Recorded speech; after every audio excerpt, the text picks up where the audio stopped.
All right, guys. So I finally tried Apple's Vision Pro. And, I have to say that before this, I expected that Quest would be the better value for most people since it's really good and it's like 7 times less expensive. But after using it, I don't just think that Quest is the better value. I think that Quest is the better product, period. And, the different companies made different design decisions for the headsets. They have different strengths. But overall, Quest is better for the vast majority of things that people use mixed reality for.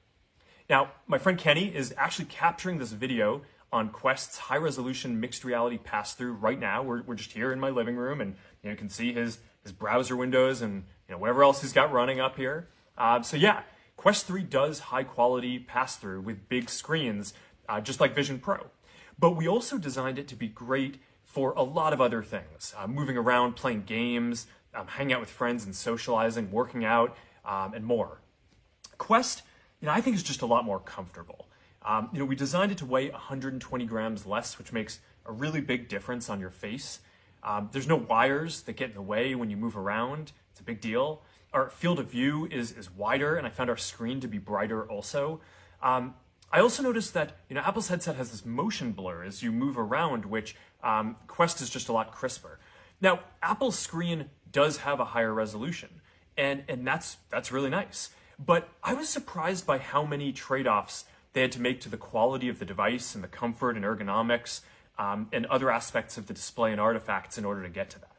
Now, for input, Quest supports precision controllers that are great for games. Both headsets support hand tracking, but I found ours to be a little more accurate. Apple's eye tracking is really nice. We actually had those sensors back in Quest Pro. We took them out for Quest 3, and we're going to bring them back in the future.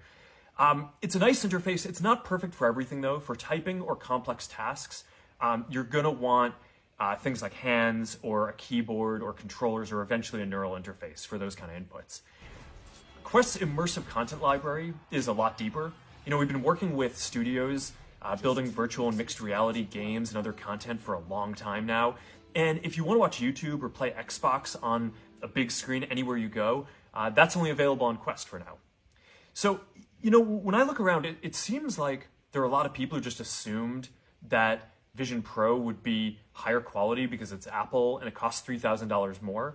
But, honestly, I'm pretty surprised that Quest is so much better for the vast majority of things that people use these headsets for with that price differential. Now, look, I know that, some fanboys get upset whenever anyone dares to question if Apple's going to be the leader in a new category. But the reality is that every generation of computing has an open and a closed model. And yeah, in mobile, Apple's closed model won. But it's not always that way. If you go back to the PC era, Microsoft's open model was the winner. And in this next generation, Meta is going to be the open model, and I really want to make sure that the open model wins out again. The future is not yet written. So, I want to take a moment to just thank everyone who's been building with us for more than a decade. That goes for both Quest and the Ray-Ban Meta glasses, which are doing way better than I even hoped that they would. As the old saying goes, the best way to predict the future is to invent it. So I'll see you all out there.